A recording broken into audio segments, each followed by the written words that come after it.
Tradisi orang Arab dulu teman-teman sekalian, terutama orang-orang Quraisy, setiap bayi lahir selalu dititipkan untuk disusui dan dibesarkan selama 2 tahun di luar kota Mekah, tepatnya di padang pasir. Ada alasan kenapa mereka titipkan anak-anak mereka ke padang pasir sama orang-orang Badui. Yang pertama, agar bahasa Arab fusha anak-anak mereka terjaga. Apa itu bahasa Arab fusha? Bahasa Arab ada 2 macam. Ada bahasa Arab fusha, bahasa aslinya bahasa Arab, dan itu Al-Quran dalam bahasa fusha. Kalau kita belajar bahasa Arab di pesantren atau di kampus-kampus, bahasa Arab yang dipakai bahasa Arab fusha. Dia punya grammar, rapi. Ada bahasa ammiyah, yang kedua, bahasa pasar. Ini bahasanya dialeknya berbeda-beda, Mesir berbeda, Tunis berbeda, Saudi berbeda, dialek bahasa pasarnya berbeda. Ini tidak punya grammar, lebih teracak. Ya mungkin kalau dalam bahasa Inggris dari Inggris sendiri, negeri Inggris dengan dari Amerika, agak berbeda, grammarnya lebih rapi. Tapi kita tidak bahas masalah itu tentunya. Yang jelas orang-orang Quraisy untuk menjaga bahasa fusha, maka mereka menitipkan anak mereka ke Badui, karena orang Badui masih pakai bahasa fusha. Sementara penduduk asli Mekah pada saat itu sudah sering lalu-lalang jemaah haji. Jemaah haji ini dari berbagai wilayah. Makanya kita temukan bahasa Arab, kalau tanda kutip ya, yang paling kacau itu bahasa Arabnya orang Mekah sampai hari ini. Karena bercampur baur antara bahasa Arab dengan bahasa Urdu dengan bahasa Indonesia, campur-campur. Jadi kalau kita ngomong sama mereka tuh nggak jelas kadang-kadang. Memang orang-orang Mekah dikenal begitu, karena memang campur baurnya jemaah haji ini. Karena mereka nggak bisa bahasa Arab, mereka pakai bahasanya. Jadi orang sana terpaksa belajar bahasa Persia, belajar bahasa Melayu, macam-macam. Seperti itulah. Nah, dari zaman dulu memang orang-orang Quraisy sudah khawatir dengan itu, perubahan bahasa. Yang kedua, alasannya kenapa anak-anak mereka dititipkan di padang pasir, karena sisi kesehatan. Padahal zaman dulu belum ada seperti kita ya, masalah kimia-kimia, polusi udara masih belum ada. Tapi orang-orang Quraisy sudah berpikir itu. Anak-anak mereka ditinggalkan di padang pasir untuk menjaga kesehatan tubuh mereka, karena makanannya alami, hewan-hewan yang langsung disembelih, langsung dimakan, susu kambing yang diminum, memang sehat. Dan juga udara, serta juga orang-orang Badui ini melatih anak-anak mereka hidup, berburulah, membantu orang tuanya, seperti itulah. Nabi SAW pada saat lahir, secara kebetulan wanita-wanita Badui dari suku Sa'diyah kebetulan memang terkenal suka menjual jasa susu ini. Banyak ibu-ibu mereka, wanita mereka yang baru melahirkan, air susunya banyak, mereka pun pergi ke Mekah atau ke kota-kota lain nawarin jasa. Ada yang mau nggak titipin anaknya 2 tahun, kemudian nanti bayar upah. Bisa orang tuanya datang mengunjungi, nanti balik lagi. Pokoknya anak-anak ini dijamin dijaga. Dan suku Sa'di ini terkenal suku-suku orang-orang yang amanah. Maka orang tidak ragu nitipan anaknya. Datanglah beberapa wanita dari Sa'diyah, di antaranya Halimah. Halimah Sa'diyah ini bersama dengan suaminya bernama Harith. Mereka sama-sama rame-rame datang, dan kebetulan kehidupan Harith dan Halimah ini pas-pasan, orang miskin lah. Di rumahnya itu bangunan tua, ada seekor unta yang kurus, dan ada 2 ekor jantan dan betina kambing, tapi dua-duanya juga kurus, tidak produktif lagi. Dan Halimah dan Harith punya anak banyak. Mereka akhirnya mengadu nasib pergi ke Mekah. Saat tiba di Mekah, mereka kelilinglah nawarin jasa. Biasanya kalau sudah datang wanita-wanita ini, ibu-ibu Mekah pada datang, nih tawarin anaknya dan seterusnya. Mereka keliling-keliling, semuanya menawarkan diri kepada orang-orang kaya, karena akan dibayar. Dan pada saat mereka melewati Nabi SAW, mereka menolak.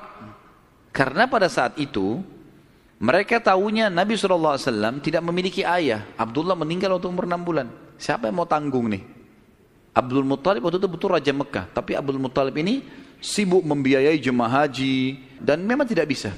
Intinya orang-orang perempuan-perempuan saat dia tidak mau menerima Nabi SAW. Semua bawa anak, mau pulang ke kampungnya, tinggal Halimah yang tidak dapat. Lalu suaminya bilang, si Harith, hai Halimah, coba seandainya kamu ambil anak yatim itu, siapa tahu baik buat kita. Maka Halimah pun mengatakan, baiklah, daripada kita pulang dengan tangan kosong, lebih baik kita ambil. Subhanallah, begitu Halimah pegang Nabi SAW, di situ terjadi keberkahan.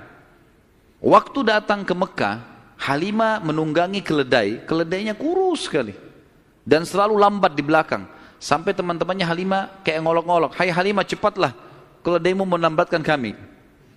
Dan keledai-keledai yang lain bisa 2 orang naikin, keledai Halimah nggak bisa. Jadi Harith selalu megang saja talinya. Waktu dia mengambil Nabi SAW, kejadian aneh yang pertama, yang unik. Bukan aneh, tapi unik. Keledainya Halimah tiba-tiba jadi kuat. Dan pada saat Halimah naik, karena tidak bisa dikontrol, maka Harith pun naik di keledai ini. Dan larinya kencang sekali, ninggalin teman-temannya. Sampai teman-temannya Halimah bilang, "Hai Halimah, itu keledai tadi yang kamu pakai ke Mekah." Dia bilang, "Iya, tapi kita nggak bisa kontrol, ini lari kencang sekali." Lalu kemudian pada saat tiba di sana, Halimah memiliki tadi saya bilang seekor unta betina yang lemah. Tiba-tiba saja waktu tiba di rumah dilihat untanya gemuk. Ini baru 2-3 hari ditinggalkan, nggak ada yang urus, gemuk sekali untanya. Dan tiba-tiba saja unta betina itu punya kantong susu yang penuh. Sehingga Halimah sama Harith memerahnya, dan setiap habis diperah penuh lagi. Biasanya unta butuh makan, minum dulu baru penuh, ini enggak. Setiap habis diperah penuh lagi.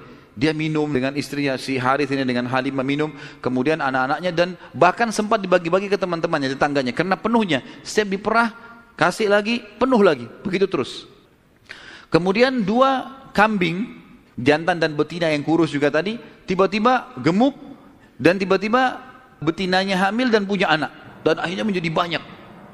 Karena banyak, oleh Halimah dan Harith dijuallah beberapa ekor domba ini, dapat duit, dibeli unta jantan. Lalu diternak lagi unta jantan ini sama yang betina. Tiba-tiba saja domba dan unta ini menjadi banyak sekali. Dan Halimah serta Harith menjadi orang paling kaya di Sa'diyah.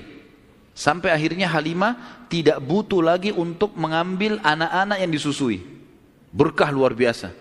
Sampai terkenal di suku Sa'diyah pada saat itu, mereka berkata, dimanapun Halimah dan Harith gembalakan dombanya atau untanya, ikutkan, karena pasti gemuk. Dan memang betul, kalau ikut berdekatan dengan gembalanya mereka, jadi bagus, jadi subur. Jadi begitu luar biasa berkahnya. Halimah berkata, didongkel dalam buku-buku sejarah tentunya, Muhammad telah tumbuh tidak alami, bukan seperti anak-anak sebayahnya. Pada saat dia umur 2 tahun, perilakunya dan pemahamannya sudah seperti anak 6 tahun. Mudah diberikan penjelasan, tidak suka membuat marah, banyak hal-hal gitu. Saat tiba masa pengembalian, sudah umur 2 tahun, Halimah dan Harith pergi membawa Nabi SAW ke Mekah untuk dikembalikan pada Aminah, tapi mereka memohon-mohon, "Tolonglah hai Aminah, biarkanlah tinggal bersama kami. Anak ini kami akan jaga, lihat sehat Muhammad, gak ada masalah." Karena mereka lihat berkahnya. Dan kami tidak butuh bayaran, gak usah bayar. Muhammad ini waktu datang luar biasa, kejadiannya begini, segala macam. Baiklah, kata Aminah, silahkan dibawa. Tentu Aminah ini bolak-balik ya, ngelihat anaknya, balik lagi, tapi tinggal di sana. Sampai akhirnya Nabi SAW tinggal di suku Sa'diyah sampai umur 6 tahun. Nah, di umur 6 tahun ini teman-teman ada kejadian. Waktu Halimah lagi masak, tiba-tiba saja dari kejauhan anaknya lari. Jadi anak Halimah laki-laki dan perempuan yang kurang lebih sebaya dengan Nabi SAW. Ada yang lainnya tentu sudah besar-besar. Nah, si laki-laki ini yang lebih tua dari Nabi SAW lari-lari mengatakan, "Wahai ibu, saudaraku dari Quraisy telah dikeroyokin oleh 2 orang. Lihatlah." Maka Halimah ketakutan. Keluar dari rumahnya, minta anaknya mana, tunjukin tempatnya. Ditunjukin tempatnya, begitu dilihat ternyata Nabi SAW memang tergeletak di tanah. Lalu Halimah nanya, "Hai Muhammad, apa yang terjadi dengan kau?" Dalam riwayat-riwayat Bukhari itu umpamanya disebutkan ya, bahwasanya Nabi SAW mengatakan, pada saat itu telah datang kepadaku 2 orang laki-laki yang menjatuhkanku ke tanah, kemudian membelah dadahku dan mengeluarkan sesuatu yang hitam darinya. Lalu kemudian menutupnya kembali. Nabi SAW dengan polos jawabnya gitu. Maka Halimah pun membuka baju Nabi SAW dan menemukan memang ada bekas jahitan.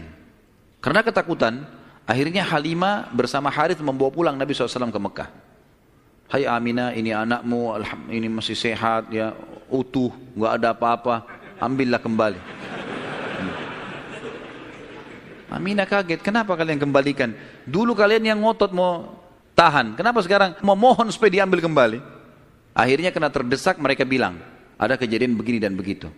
Lalu Aminah mengatakan, "Apakah kalian mengira bahwasanya anakku ini diganggu oleh syaitan?" Tidak mungkin, karena pada saat aku sedang hamil, aku mimpi ada kalimat yang aku ucapkan, "U'idzuhu billahil azim min kulli syarrin wa ainin hasid." Aku berlindung kepada Allah untuk bayi ini dari semua keburukan dan iri dengkinya orang lain. Tapi Halimah dan Harith sudah ketakutan, dikembalikanlah Nabi SAW di umur 6 tahun itu.